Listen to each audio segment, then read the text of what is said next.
This video was brought to you by Raycon. Oh lord, it's already June. Well, on my journey of losing weight and getting healthy again, I hope, I could think of no better companion during my summer endeavors than Raycon's everyday earbuds. I've been using these babies for several years at this point, as they're one of the most reliable earbuds I ever had the pleasure of owning. Whether I'm folding laundry on the couch, clearing my coffee table full of a bunch of nerdy crap, or popping them into my ears during my outdoor yoga routine, these babies give me everything I'm looking for in Bluetooth wireless earbuds. Oh, in time I'll be able to lift my ass higher. 32-hour battery life, active noise cancellation to drown out all that noisy traffic outside, a quick charge feature that gives you over 90 minutes of battery with just a 10-minute charge, and there's a variety of colors to choose from. I normally rock blue earbuds, but I've had the black ones for a bit now and I'm not giving them up without a fight. I love the nifty protective case for them too. Helps me not lose these babies because I refuse to get furniture that isn't colored black, and you can wirelessly charge the earbuds with the case still on. Ain't that fancy? With the everyday earbuds starting at just half the price compared to other premium audio brands, you should start your summer right by getting your own pair. Go to buyraycon.com/Somecallmejohnny to get 15% off Raycon's best-selling everyday earbuds, brought to you by Raycon, of course. You can also use your mobile device to scan the QR code you see there to get yourself easily started. It really helps support the channel, but I appreciate you just being here anyway. Now let's continue on with the show.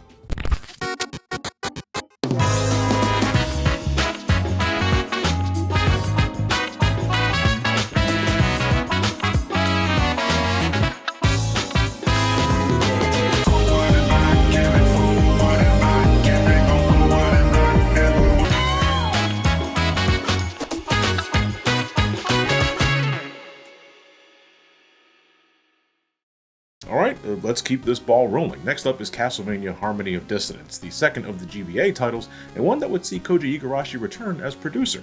Circle of the Moon was a commercial success and it reviewed pretty well. It was seen as one of the better launch titles of the Game Boy Advance, but Koji Igarashi wasn't too big on some of its design choices. For one, he felt the controls were off. If I had to guess, he probably got tired of double tapping the D-pad to dash as well, or maybe he missed the whip dangly attack too. He felt the DSS system aesthetically was out of place for a Castlevania game, to which I'll respectfully disagree. Castlevania, if anything, has always been a big fucking bowl of anachronistic stew. Are cards really more out of place than a tin man with a spinning axe and a fucking machine gun? No. Finally, he thought the game was just too damn dark, which, yeah, no notes for me, I completely agree. So for this next game, measures were taken to not only address complaints from Circle of the Moon, but to make things a little more Castlevania, something that folks were familiar with around this time. And what was the Castlevania game still in everyone's minds in 2002? Symphony of the Night. And the one thing I'll say, if you played Symphony of the Night in any capacity beforehand, things will start looking pretty familiar pretty quickly. But first things first, we need to talk about the graphics because they're the first thing you will no doubt notice when you start up the game. So unlike Circle of the Moon, Harmony of Dissonance was designed with the GBA's dark screen in mind. And for what it's worth, when I originally played this way back in the early aughts on an original GBA screen, I thought the game looked damn good. I thought Juice's running animation looked terrible, but the environment looked rich, full of detail, and the bosses were large and imposing. Shit, as soon as your adventure begins, you're almost immediately chased by a multi-segmented monstrosity that Metroidvanias love to spam the fuck out of, but graphically I thought this looked pretty cool as a teenager. However, the moment you load up Harmony of Dissonance on either an emulator, the Advanced Collection, or shit, even a GBA SP. God damn! Now, I don't want to be too harsh here, but holy shit, Harmony of Dissonance looks absolutely hideous outside of its intended resolution. Even with the usual gamma correction stuff I tend to do with my footage for the sake of GBA games, this game can be rough to look at. I poked fun at Juice's running cycle earlier, but looking deeper into it, I think Juice just looks like shit altogether. He almost looks like a pre-rendered model, but without the added frames to make it look good. And that blue outline over him, which they added to make him easier to see on a GBA screen, looks so out of place. There exists a color mod for this game that tweaks the color saturation of Harmony of Dissonance so that it doesn't hurt your eyes when you're playing on a bright screen, but you'll notice they just fucking straight up removed that blue outline around Juice. I think he looks better without it. I mean, there's still something to be said about the production values overall. I still think the environment looks just fine, if a little garish with its color palette. The Room of Illusion area, and by proxy the endgame area, makes my eyes dizzy because of those saturated colors and trippy background effects, but those are really my only major gripes with the environmental design. I think every other area looks perfectly fine. Enemy design is way better too, and I love how most enemies have unique death animations upon defeat. That was one of my favorite touches from Symphony of the Night. They burst into flames, shrink into nothingness, just fucking explode, and some, goddamn, you smack one dude straight into a set of gears and really ruin his day. But my favorite is that one guy you just fucking smack the shit out of with a big ass hammer. Harmony of Dissonance's graphics have no doubt aged, but they're certainly not lacking in personality and flavor. They're full of that macabre sense of humor I expect from Castlevania games of this time period. It's just, There are certainly better looking games for this console. The soundtrack might also be hit and miss for you.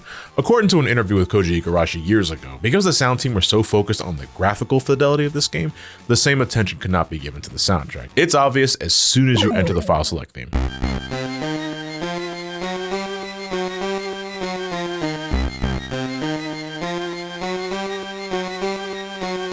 Harmony of Dissonance's soundtrack is considerably more chiptuned, way more than Circle of the Moon easily.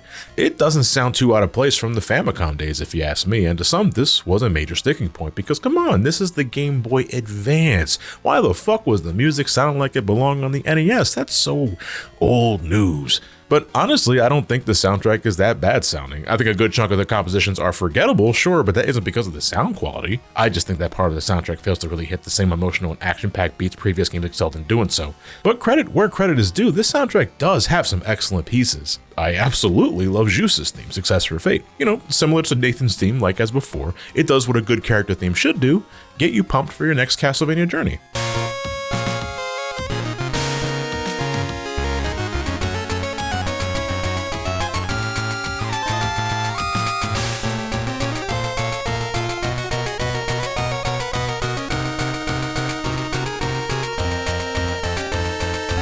This is jumping way ahead here, but when you complete the game, you unlock Boss Rush mode. It's exactly what it sounds like. You go through a gauntlet of the game's boss fights with limited resources. I think Harmony of Dissonance was the first Castlevania game to have this actually, but if you enter the Konami code at the logo screen, you can play Boss Rush as an 8-bit Simon Belmont that's just as rigid and stiff as he was in the original Castlevania, but he hits like a fucking truck, and he's accompanied by my favorite iteration of the classic Vampire Killer theme.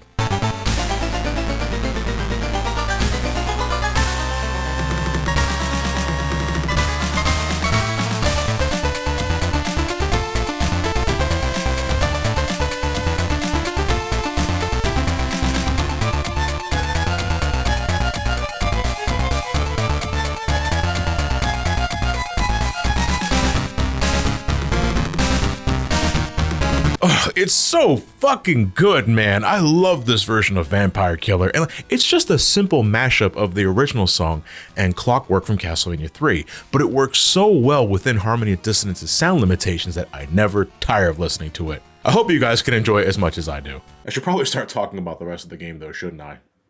Alright, real quick because I almost forgot and my Discord community would never let me hear the end of it if I didn't mention it, but this fucking game gaslit me into thinking my controller was broken. You see, when you're starting the game anew with no save files, the game won't let you move the cursor on the main menu, period. But my dumbass thought my controller just wasn't reading my D-pad correctly, so I spent an agonizing 15 minutes trying new USB cables, updating my controller drivers, still nothing, until someone said, oh, it's because you have no save files, John, it's a fresh game. To which I say, Circle of the Moon didn't have this problem. I can move the cursors just fine in that game with no previous files, so why is Harmony of Dissonance being so difficult? Anyway, back to our regularly scheduled programming. It's always something.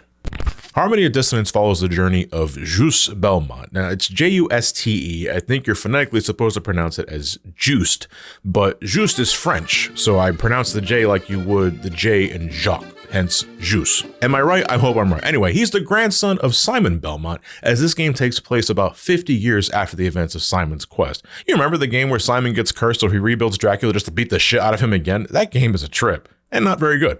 Anywho, Juste, alongside his best friend Maxim, currently suffering from amnesia, finds themselves within the doorstep of Castlevania since their longtime friend Liddy was kidnapped and last seen around the general area. With Maxim not in the best shape, Juste decides to head into the castle alone, where he eventually meets up with the Grim Reaper himself, who tells Juste that, hey, this is Dracula's castle, but Dracula's nowhere to be seen. What's that about? Turns out Maxim is who we have to thank for this, since some time ago, in order to free Juste from the burden of being a Belmont cursed to fight Dracula until the end of fucking time, Maxim decided to collect all of Dracula's pieces like Simon did all those years ago and destroy them for good for Juste's sake, which I mean, poor Dracula. Imagine getting your shit whipped, you're brought back from the dead to get the shit kicked out of you again, and then someone else years later decides to do the same shit. Can't you just do the Freddy Krueger thing and just cover his bones in holy water? Unfortunately, Dracula's remains still contain the evil influence of the Count, and has begun slowly corrupting Maxim from within. It's revealed that it was Maxim who kidnapped Liddy some time ago and placed her within Castlevania in order to eventually sacrifice her to give Dracula his powers back.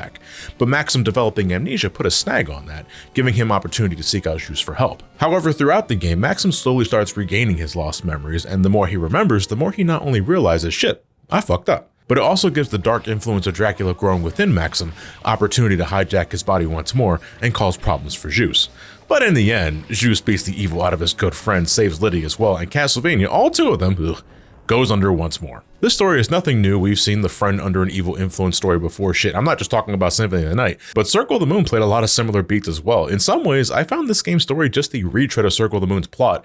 Just replace Hugo with Maxim, Morris with Liddy, and Nathan with Zeus. It's safe, but incredibly unremarkable at this point, and sadly, until the Netflix show, this was our only real representation of Zeus Belmont, who I don't mind as far as Belmonts go. He's got all the heroic qualities down pat, but he's given nothing to work with and comes off as bland. But hey, he rocks the white hair and the red coat damn good, and say what you will about his milquetoast personality, but he's got a real knack for interior decorating. What the fuck is this? So during your journey, you can find pieces of furniture that at first seem like they do nothing, and they don't do anything, I just want to be clear on that. They're just fixtures that you can place in this empty room in the castle, and slowly but surely, you can begin decking it out. And you know what? I don't hate the idea of interior decorating. I've lost countless nights in Animal Crossing and in Final Fantasy XIV getting my house to look right. And this isn't really that different, but I gotta say, it's really hard for me to give a shit about decorating a room inside Castlevania because you know what happens at the end of every game?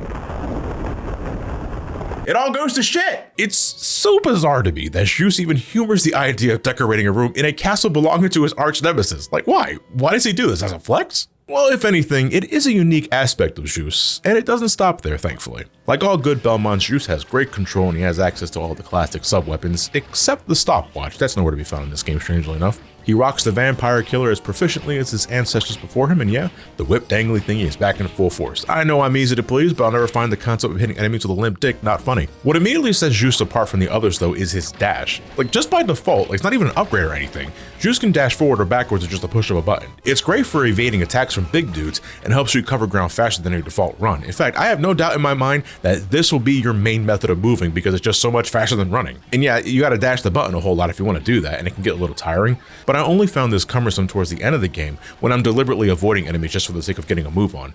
And I feel I really can't hate this on principle since I'm the kind of asshole that spams the backdash in Symphony of the Night just for the sake of moving faster. As you explore the castle, Zeus will also get some nifty movement upgrades that should be more than familiar at this point. The standard double jump, a slide attack, and a super jump towards the end that lets you explore those last few areas you couldn't reach before. A quick critique though, you activate it like you do in Symphony of the Night, where you have to press down and then up in the jump button at the same time. Circle of the Moon just made it a single button, the L trigger, and that felt much better. It was certainly more responsive too. This change just felt like, oh, it was like this in Symphony of the Night, and we want this game to be like Symphony of the Night, so we're going back to the original inputs. I don't like this. It should have been up on the L trigger, much easier to do. The crux of Zeus's utility are these spellbooks you find scattered across the castle. Utilizing these, Zeus can power up his sub-weapons with a different element, providing new attacks that range from souped-up projectiles, screen nukes like the Grand Cross, grounded attacks that reach those hard-to-reach small enemies, and barriers that not only deal the damage, but protect Zeus from collision damage when you find yourself dashing too fucking much. Considering you have 6 sub-weapons at your disposal combined with the 5 spellbooks, this gives Zeus a considerable amount of variety to his magical arsenal, and there are some combos like the Bolt and Bible combinations that put a smile on my face because it spawns the shields from Gradius that not only act as a shield, as it should, but they do a shit ton of damage too, makes breezing past the castle during cleanup a non-issue. But if you ask me, the spellbooks don't really compare to the card system of Circle of the Moon, mainly because they offer nothing more than a new magical attack, when the cards in Circle of the Moon gave you all sorts of options. Offensive attacks, defensive perks, stat modifiers, there was so much to that damn system. Meanwhile, the spellbooks, while simple enough to get into, feels like a step back, even if they can do some cool things as well. What doesn't help is the real lack of challenge to get better mileage and purpose out of the spellbooks. Harmony of Dissonance is one of the easiest Metroidvanias out there. It's borderline brain dead.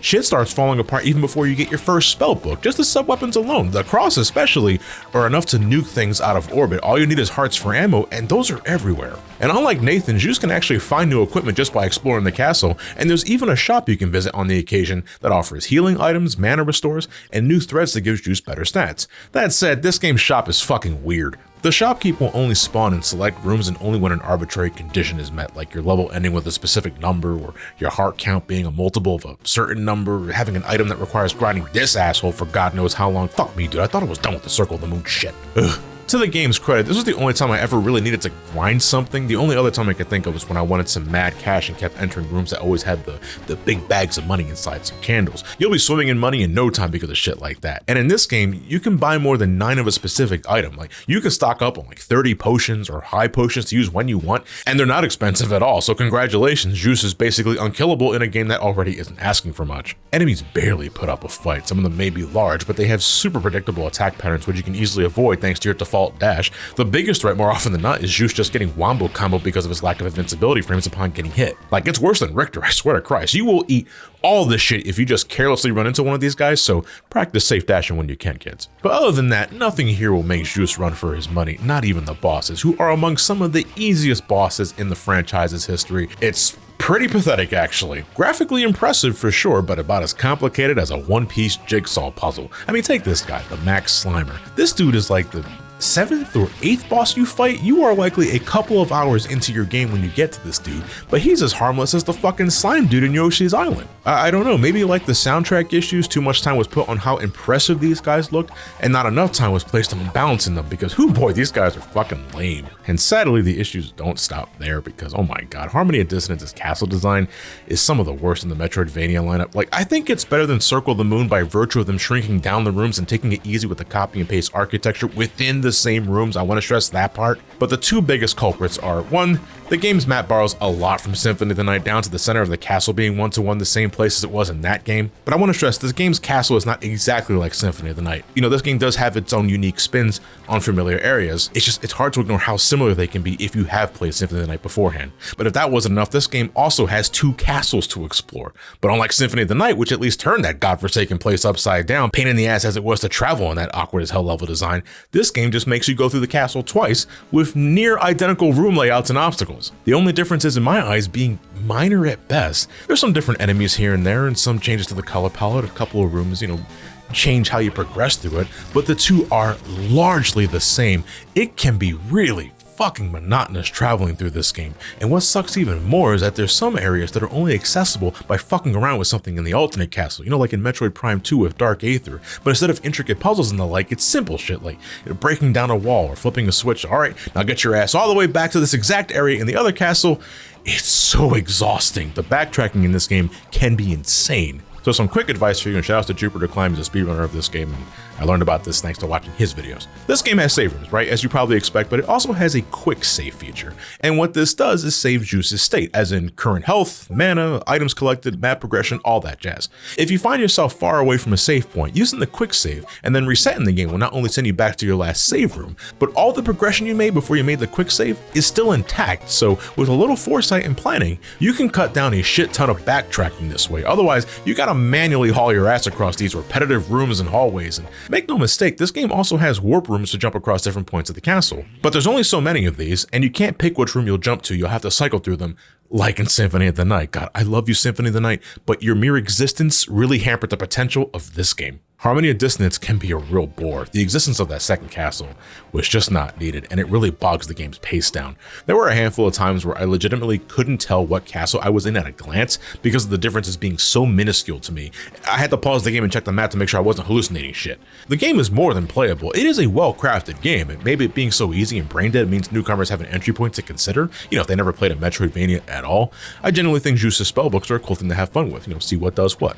But the castle itself does almost nothing with this and offers nothing Symphony of the Night didn't already offer. They wanted this game to be Symphony of the Night so bad, but the final result in my eyes is a lesser Symphony of the Night. There's no reason to play this over the PS1 game, other than the fact that, they said that you did. And no, I didn't bother with the hidden maxim mode either. I played about an hour of it, but then I decided, nah, I'm good. Yeah, you can replay the whole game with Juice's amnesiac buddy, and not for nothing, he's got great athleticism. He's got a triple jump, his attacks are damn quick, and I love his hidden shadow clone attack for boss fights. And by spending some mana, he can space jump like Samus. He looks like an asshole. But Maxim doesn't level up at all. He can't equip new gear either. His stats remain fixed throughout the whole game, so there's no sense of character progression with this guy, making fighting things outside of bosses completely pointless. And it's because of this, and because there's no way in hell I'm about to travel through this double stuffed castle a second time with a limited character, that I didn't even consider finishing it. There are better alternative modes in the later games, which I'll get into later. So after revisiting this immediately after Circle of the Moon, like, do I consider Harmony of Dissonance better or worse? And I think they're neck and neck. Like, they're on equal terms, but for different reasons. I already went into it, Circle of the Moon. I didn't like the map design. I thought the drop rates for everything was abysmal, and the only way you were effectively using Nathan's moveset is by utilizing a glitch, which, you know, at least it's there, but you also wish the game was just fundamentally designed better around the card system. Harmony of Dissonance is hampered so much with them just trying to make Symphony of the Night again, but for the GBA. And, like, fundamentally, it's fine. I can play the game, but it's so dull. And it was just a very unmemorable revisit for me. Like, I remember next to nothing before I was heading into the game proper, and then it was slowly coming back to me as to why I was not, like, clicking with anything, because, like, that's right, like, it took me a while to even finish this game because it was just, nothing was working. Like, it functions, it plays, but it is dreadfully dull. But hopefully, third time's a charm for next time, and I think it's a safe assumption it might be the case, because next game is Aria Sorrow, the last game for the GBA lineup before we head into the DS games. And so this is technically two games, because Aria Sorrow and Dawn of Sorrow are a duology. They complement each other, so I'm debating whether or not I want to make a separate video for each of them, or do I just want to combine the two. I'll have an answer for myself in a couple of days, so you guys don't have to worry about that. But that's where I'll see you guys next time. As always, thank you all for watching, and let's get some more patron shoutouts done. All right, so shout outs to more of my $10 patrons over at my Patreons, patreon.com/Somecallmejohnny. And once again, a special love and thanks to everyone that joined me for the initial Harmony Dissonance recordings. Yeah, it's always a good time when you guys are just there to distract the shit out of me with memes as I'm trying to record and take notes for an upcoming video. All right, but and also I'm reading from the phone this time because the iPad is currently charging because I'm an idiot. All right, Mr. Tree Sapling, it's Berto. Zachary Heinley, Zachary Pascalar. There's two Zacharies, like, back to back. That's really interesting. Sonic DBZ fan 4699. Bort Lamarcus Garrett, Ackfish, or is it AK? Apostrophe Fish. Xanathan, Mr. Gamerbots Art, Ian, Sinful Habits, Kelmachi, Spooky Wookie, Big A the YouTuber, Playtendo 4, Lost Week, Saber and Silver, Banber 2000, Byron, Super Dana, Heartless, Hugh D, Proto Blues, Sawyer Young, Alexander Rayway, Act Fusion, Trojan 64, Beowulf the Bounty Hunter, Toaster 1012, Shadow Goku 21, KB, Prince Fluff the 4th, B Senpai 97, Anguish Full, Michael Cook, Chiaki Nanami, Jade Oreos, Mr. Potato 879, and finally for today, John Ackerman. All this and more in the next video. I'll see you guys with the Aria Sorrow video. As always, thank you all for watching. Take care of yourselves and each other. Have yourselves a fantastic night, and take care.